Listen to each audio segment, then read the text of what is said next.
या कुक्षि विवरे कृत्वा स्वयं रक्षति सर्वतः नमामि जननीं देवीं परां प्रकृतिरूपिणीं कृच्छेन महता देव्या धारितोऽहं यदोदरे तत्प्रसादात् जगद्दृष्टं मातर्नित्यं नमोऽस्तुते पृथिव्या यानि तीर्थानि सागरादीनि सर्वतः वसन्ति यत्र తాం నౌమి మాతరం భూతి హేతవే. మాతృదేవోభవ పితృదేవోభవ. ఇప్పుడు మనము ఏప్రిల్ నెల 2026 సంవత్సరంలో ఈ ద్వాదశ రాశుల వారికి గోచార ఫలితాలు ఏ విధంగా ఉంటాయి అనేది మనం సశాస్త్రీయంగా తెలుసుకునేటటువంటి ప్రయత్నం చేద్దాం. వృశ్చిక రాశి వారికి ఏప్రిల్ నెల 2026 సంవత్సరంలో గోచార ఫలితాలు ఏ విధంగా ఉన్నాయో సశాస్త్రీయమైన పద్ధతులు తెలుసుకునే ప్రయత్నం చేద్దాము. ఇక్కడ వృశ్చిక రాశి వారికి చతుర్థ స్థానంలో రాహువు పూర్తి నెలంతా, బుధుడు 9 రోజులు, బుధుడు 9 రోజులు, అలాగే కుజుడు 2 రోజులు, 3 గ్రహాల యొక్క సంచారం జరుగుతోంది.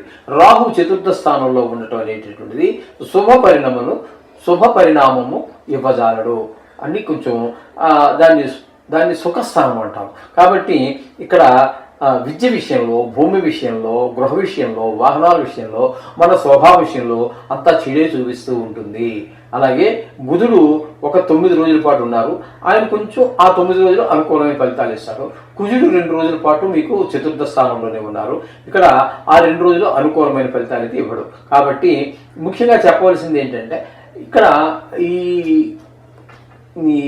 రియల్ ఎస్టేట్ చేసేటటువంటి వారికి, వాహనాలు కొత్తవి కావచ్చు, పాతవి కొనుక్కొని రిపేర్ చేసి మళ్ళీ అమ్మవచ్చు సెకండ్ హ్యాండ్, అటువంటి వారికి అనుకూలమైన కాలంగా కాదు.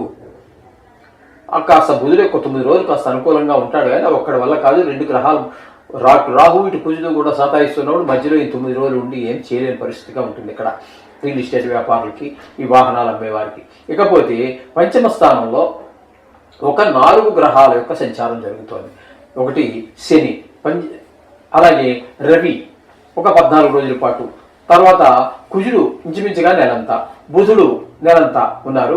ఇక్కడ ఈ పంచమ స్థానంలో ఉన్నటువంటి కుజుడు కానీ, బుధుడు కానీ, రవి కానీ, శని కానీ 4 గ్రహాలు కూడా సంతానం మీద దుష్ట ప్రభావాన్ని చూపిస్తున్నాయి.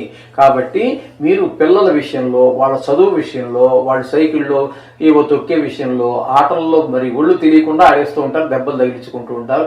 అటువంటి విషయాల్లో చాలా జాగ్రత్తగా తీసుకోవాల్సినటువంటి, చదువు విషయంలో ప్రత్యేక శ్రద్ధ తీసుకోవాలి.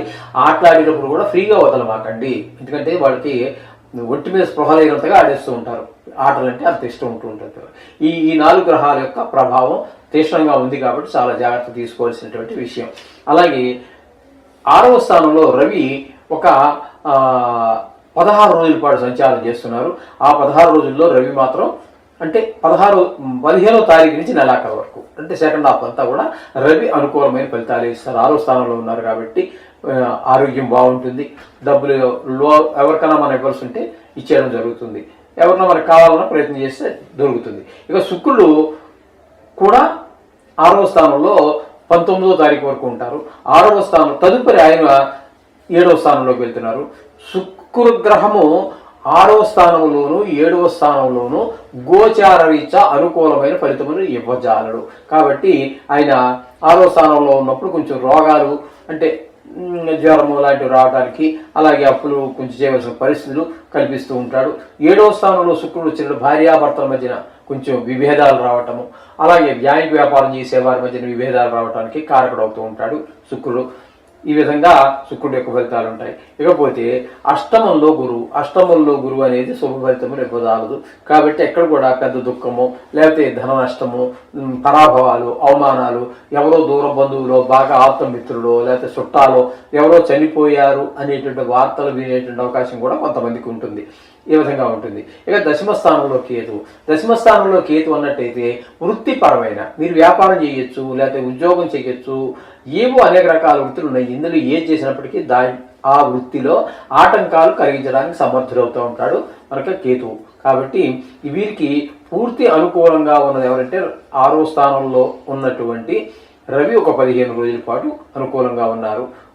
ఇకపోతే కుజుడు లేదు, రాహు లేదు, బుధుడు మాత్రం 4వ స్థానంలో ఉన్నప్పుడు ఒక 9 రోజుల పాటు అనుకూలంగా ఉన్నారు.